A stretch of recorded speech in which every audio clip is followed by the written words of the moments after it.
metabolic health. She has long years of experience with Gourd research. She has used molecular, cellular and animal models mainly for her research. Now I request Dr. Huang to... Thank you. Well, in the end of today's program, I would like to entertain you with two stories about the possible new mechanism for the benefit of bitter gourd to metabolic health. Sandra has revealed a little bit about my new story, but it's okay. I'll tell you a more complete and the story in more detail. Okay, opposite to the metabolic health, metabolic syndrome is a condition that clustering of several cardiovascular disease risk factors such as central obesity, high blood pressure, high triglyceride, low HDL cholesterol, and insulin resistance often cluster in a same individual, which will increase their risk of mortality from CVD, heart attack, stroke, and type 2 diabetes.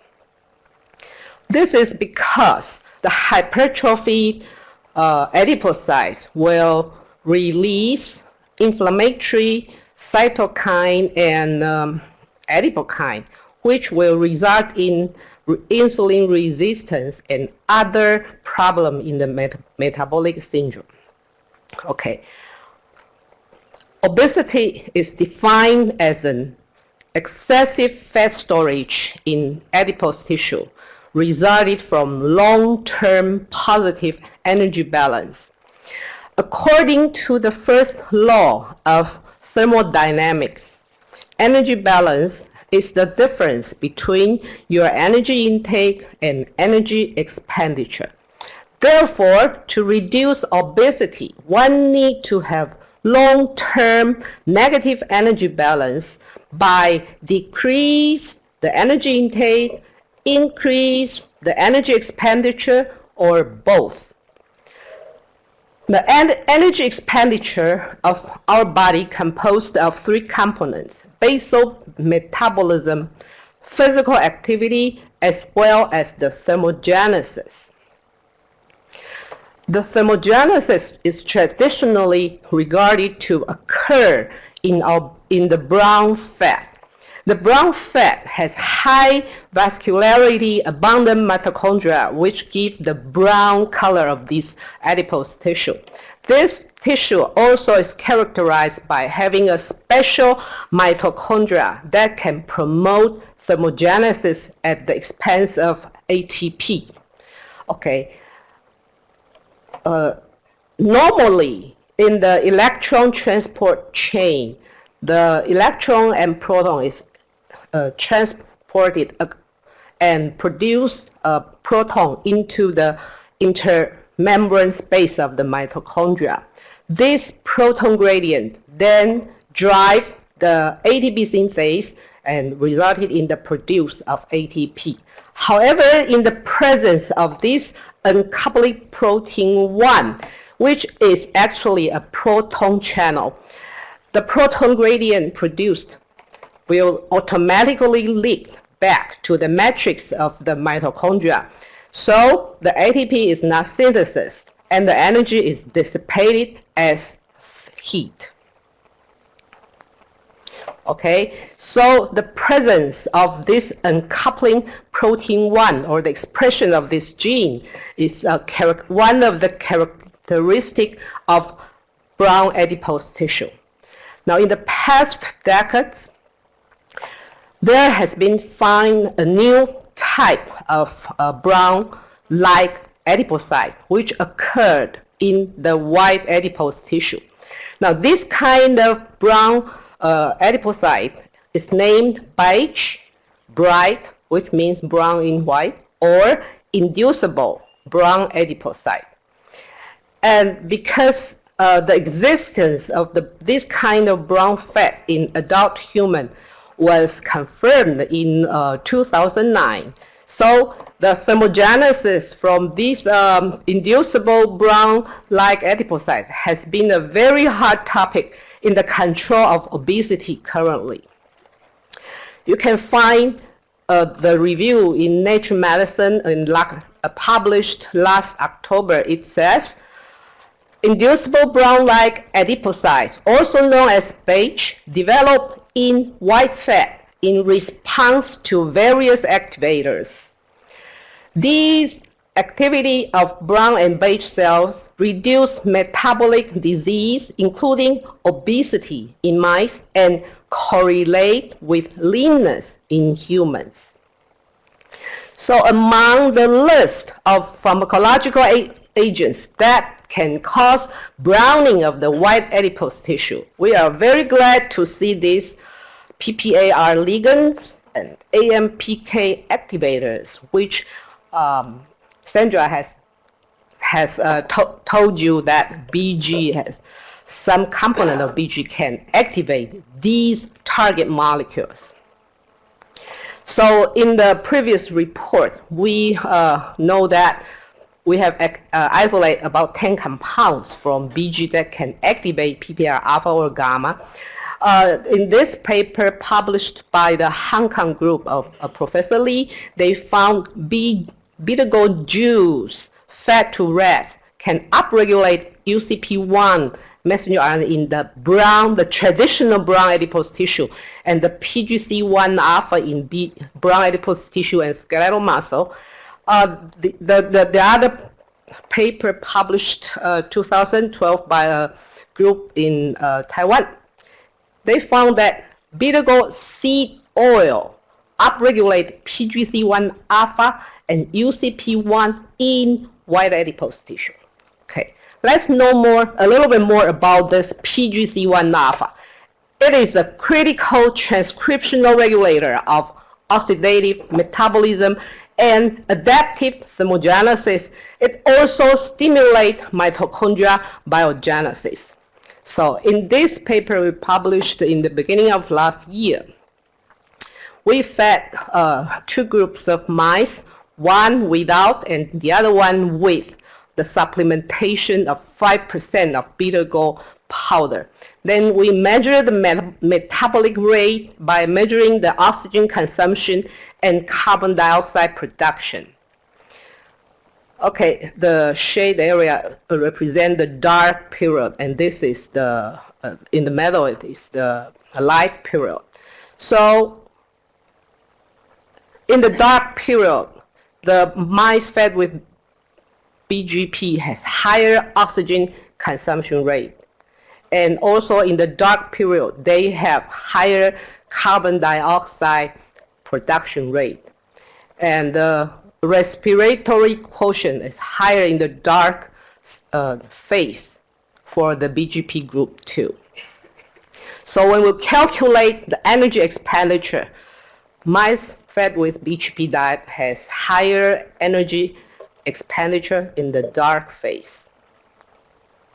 So as we observed previously, these mice had better glucose tolerance and insulin tolerance.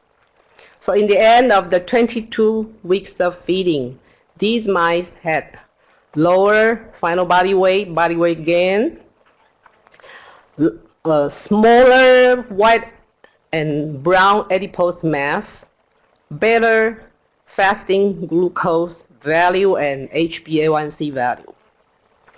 So we analyzed the messenger RNA expression in the epididymal white adipose tissue, and we found a very significant higher expression of UCP1 in these rats, together with a high expression of PGC1 alpha, NRF1 alpha, which is a transcription factor for mitochondria biogenesis, and PPAR gamma. And these were also found in the brown adipose tissue, and PGC1 alpha and TFM, another transcription factor for mitochondria biogenesis, were also higher in the muscle of the BGP fed mice. But nothing much changed in the liver. So in the end, BGP fed mice had higher metabolic rate and higher expression, mRNA expression of the mitochondria biogenesis gene and UCP1 in white adipose tissue. So we speculated that BGP might increase mitochondria biogenesis and induce browning of white adipose tissue, which in turn may increase energy expenditure and decrease fat accumulation. Okay, the next story I'm going to tell you about is the GLP-1 story. Okay, this is the medication available for treatment of type 2 diabetes. So insulin might be the earliest one. Then it came out with sulfonylurea and biguanide that, like metformin, activate AMPK. Then comes TZD, like rosiglitazone, which activate PPAR gamma. Most recently, there are GLP-1 receptor agonists and DPP-4 inhibitors, both work on GLP-1. Now, as Sandra has told you, beta-Gourd has some component act like insulin and some component that can activate AMPK, PPAR gamma, but is there anything in BG that can activate GLP-1? Okay, now let's tell you a little more about GLP-1. Okay, in response to food ingestion, enteroendocrine cells in the intestinal mucosa release hormones that can stimulate insulin secretion from endocrine pancreas and thereby reduce blood glucose. Now, this effect is famous in physiology called incretin effect. And the hormone released is glucagon-like peptide 1, abbreviated as GLP-1, and the other one is GIP. Okay, release the hormone in the circulation is rapidly degrade and inactivate by an enzyme in the plasma called DPP-4. So the other pharmacological agent that acts on GLP-1 is the inhibitor of DPP-4, which can prolong the half-life of GLP-1 in the circulation. So, in addition to stimulate glucose-dependent insulin secretion, GLP-1 also stimulates insulin biosynthesis and insulin sensitivity. It enhances pancreatic beta cell proliferation and protection against apoptosis, which is really required by late-stage type 2 diabetic patients. It inhibits glucagon secretion and gastric emptying. It also inhibits food intake. So, does beta-Gourd really have an incretin effect? To answer this question, we first must know whether beta-Gourd can evoke higher insulin secretion like the incretin effect. Okay, to answer this question, we do an oral glucose tolerance test in mice fed BGP diet for 5 weeks.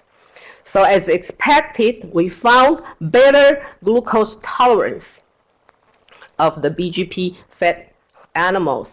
Using the data of this change of blood glucose and insulin, we can calculate the insulinogenic index, which is the change of insulin divided by the change of glucose. So the data show that the insulinogenic index of the BGP group is significantly higher than the control. So, yes, mice fed a BG diet secrete more insulin when challenged by an oral glucose dose. So, does beta-Gourd really stimulate GLP-1 secretion? To answer this question, we employ a murine enteroendocrine cell line called STC1 cell, which can secrete GLP-1 in response to various stimuli. We then do some extraction on the beta-Gourd lyophilized powder. We extract with water, ethanol, or ethyl acetate, and use this extract to treat the STC1 cell.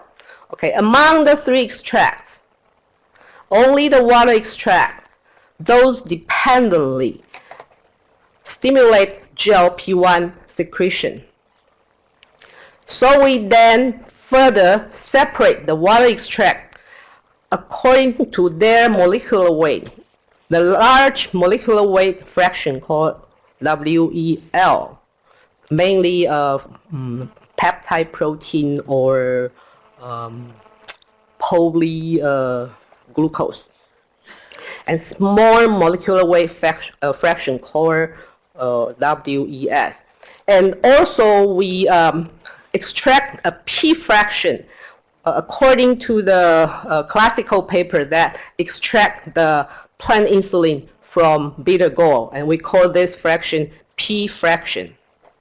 Okay, these 3 fractions were further used to treat the STC1 cell, and all these 3 fractions, those dependently, okay, small molecule, large molecule, and the fraction rich in the plant insulin, or work in the small intestine to stimulate GLP-1 secretion.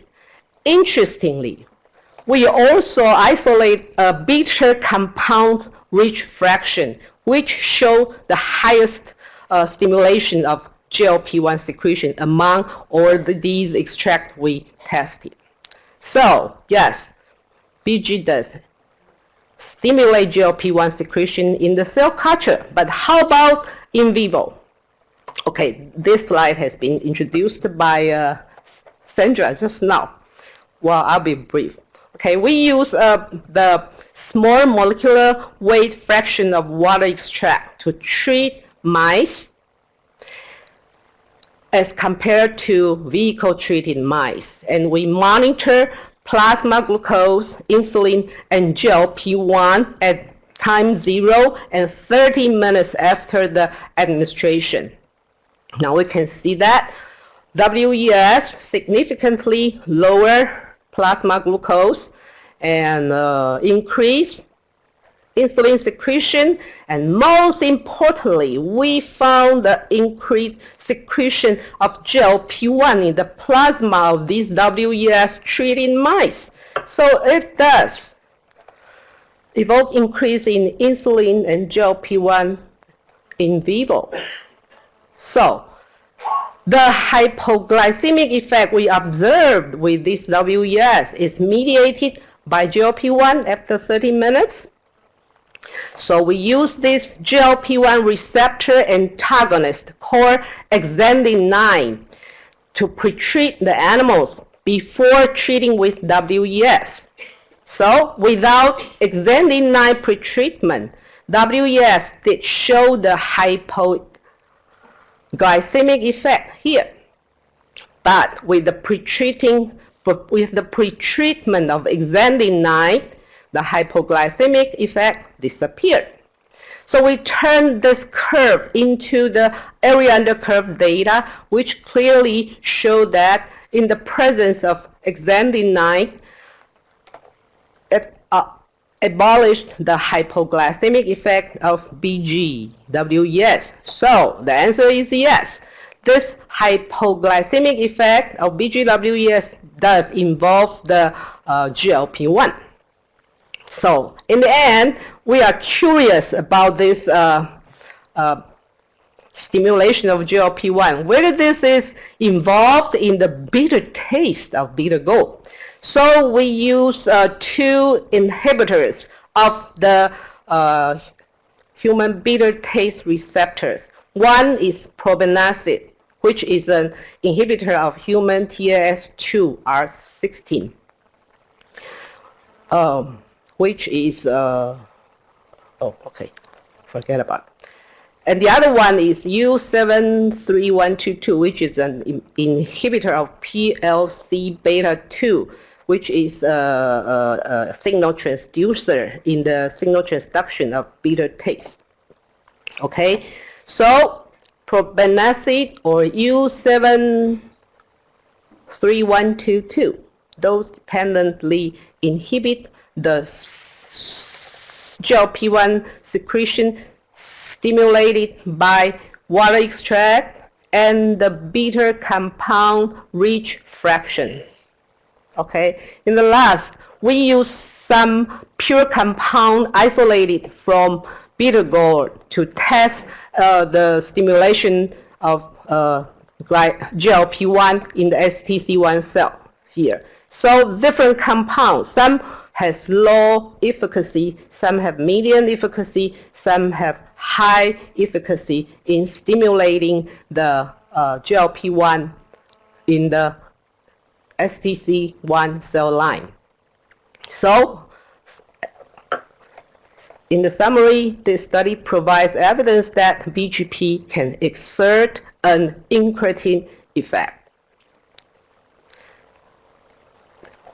The researcher of GLP-1 receptor agonists has found that these agonists, in addition to stimulate insulin secretion, they also improve the insulin sensitivity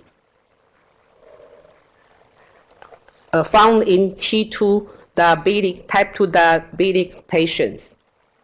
So, in the end, these two, my talk and Sandra's talk, have told you that a few compounds in bitter gourd can activate AMPK and PPAR alpha and gamma. These are the molecular target of some anti-diabetic drug. And in our study, we could not find the inhibition of DPP-4 in the bitter gourd extract. So, we propose that if bitter gourd can be given with DPP-4 inhibitor pharmacological agent, it may produce a long-lasting endogenous GLP-1 agonist, which may help the type 2 DM patient. Thank you.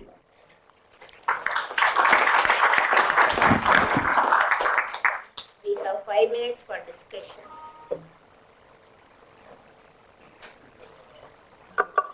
It's not 5 yet.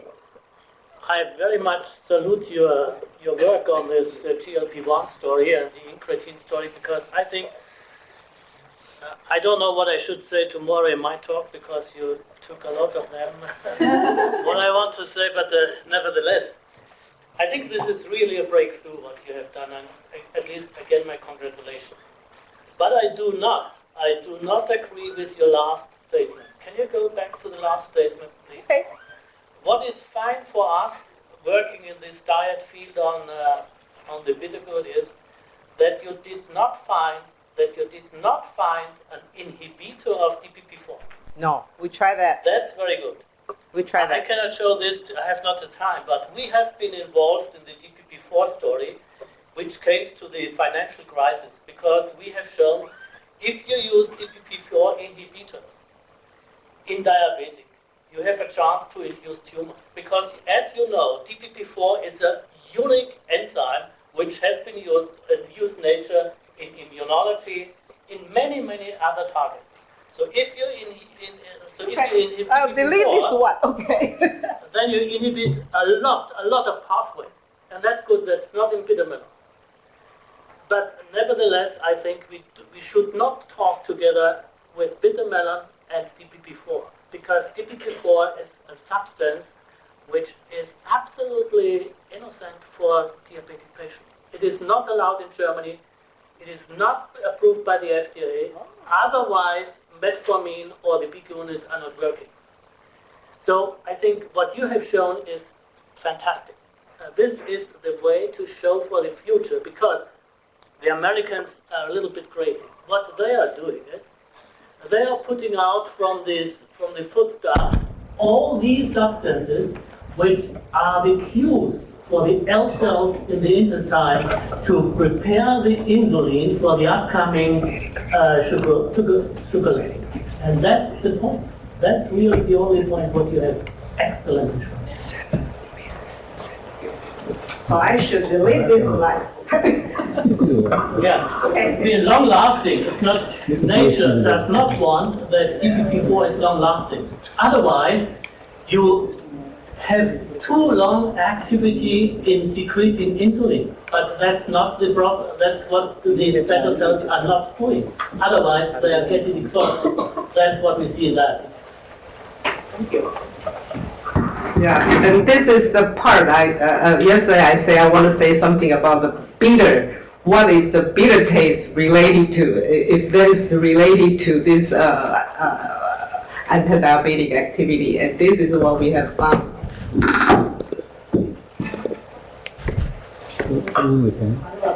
So, Professor Wang, can we now conclude that what part of metabolite in bitter play the function in anti-diabetes? So those are PGC101 related events, maybe related to the fatty acid and also terpenoid.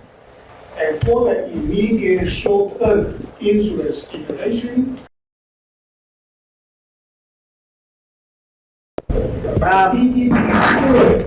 must be somehow water soluble, right? Because you have to go to maybe testing, so will that be related to triterpenoid glucoside? Am I right? Well, there is a slide here. Let me see this one. This one. This one. Okay. I wonder, have you noticed in these last two, have you noticed in these last two studies I show here? One is bitter gourd juice. The other one is bitter gourd seed oil. Okay?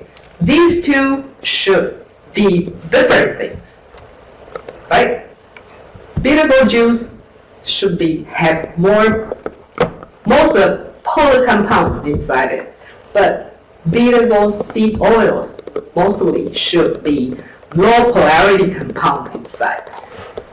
And somehow they did similar things.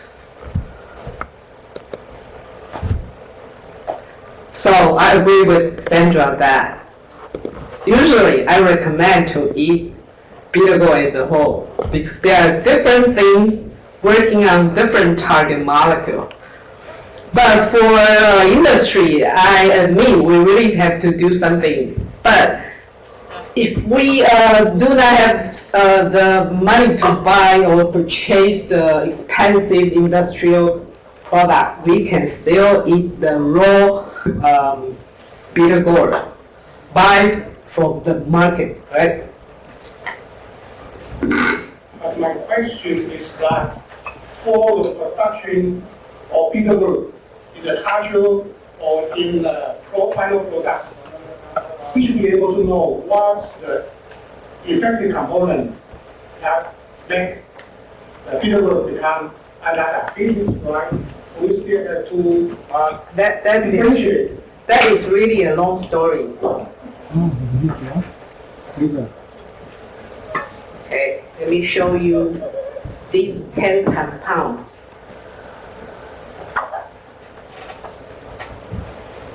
Okay, these are the 10 compounds we isolated from bitter gourd, which we show to have different activity in activating PPR alpha and gamma. Now these are the activities are not high. These are triterpenoid, cucurbitacin type triterpenoid. This one is a little bit higher, and this is the CLN, conjugated linoleic acid here. Loliolite is very common in plant material, phytol and butane. And some of these triterpenoid might exist as glycoside form in the bitter gourd materials.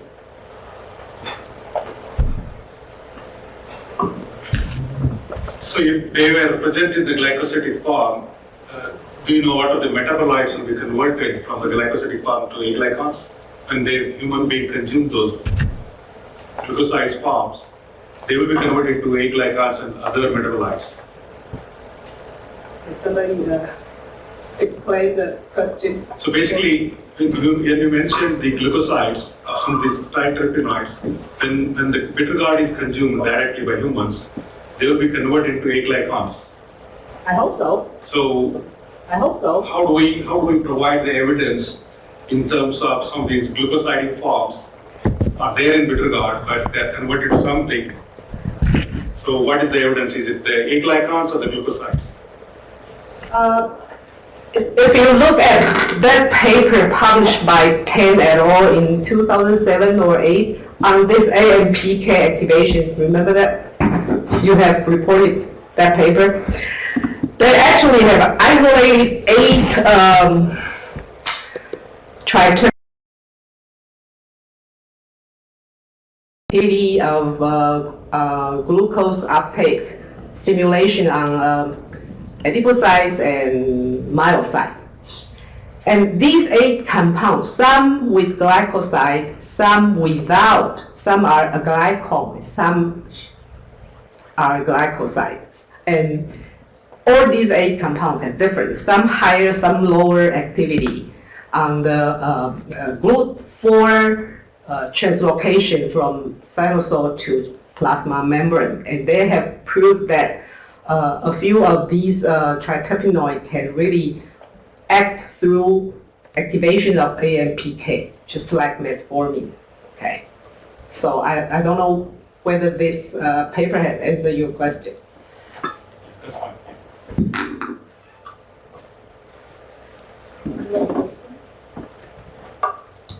Yes, friends, you will agree with me on that? I don't want to take the time too much, but now we are on a very important point. The same lecture you might not give in Western Europe or in the United States. Because everybody says you are working with an extract, you don't know what it is. Yeah. We have 2 different societies in the world on science. One society likes to have one drug, one receptor, one pathway, and one action of the cell. The other one, like you, we have a compound mixture, and we try to find out what is the compound which is active. You will never find it. Since hundreds of years we looked at that, and you will never find it, because nature has structured this in a totally different way. I know this is difficult, but I think this should be discussed in the panel discussion how we go forward, because this is the success. You never will success. You never will be succeed in this way if you go to an American panel in oncology or wherever, diet and oncology and so on. You have no chance, because all the people say, how can you repeat that? Have you a study on that? And we don't have. But this would be a fine discussion if we look at the further procedure to go in that. Here, with your total different philosophy, how you look at substance in nature as we look in the Western world, I think we have to mix up it. We have to come to an algorithm to understand both. If we can reach this in the discussion, this would be wonderful. And then we will succeed with this substance or with a single substance. And I would never look for a single substance. I would never look. I would say I have a well-defined compound which with I can inhibit GLP-1 and blah, blah, blah. Yeah, to echo you're saying, because I really met a lot of difficulty publishing these data. Yes. But this would be fine if this conference can give a philosophical view. How we can look in science at these different bridges to see one compound or a mixture of compound, but we come together because we understand the mechanisms behind it. Dear friends, you will agree with me if I say that we had 4 excellent presentations in the 3rd session of the conference. The whole of the bioactive components in Hyderabad, and your bioavailability and glucose uptake, role of bitter gourd